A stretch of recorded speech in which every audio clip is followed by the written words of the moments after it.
පාදුවාහි සාන්ත අන්තෝනි මුනි බැසිලිකාවේ මූර්ති කලාව පිළිබඳව අද අපි ටිකක් විමසමු. මේ ප්‍රධාන වශයෙන් පුනරුද කලා ශෛලියට අයත් කිරිගරුණ මූර්ති දැකිය හැකිය.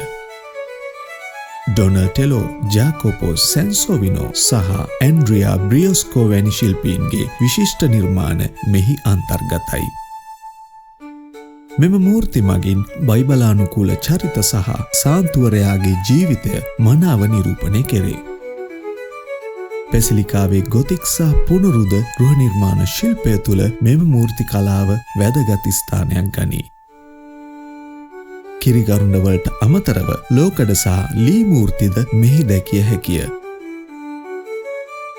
මෙම කලාත්මක නිර්මාණ තුළින් බැසිලිකාවේ ඇති කලාත්මක පොහොසත්කම අපට මනාව අවබෝධ කරගත හැකිය.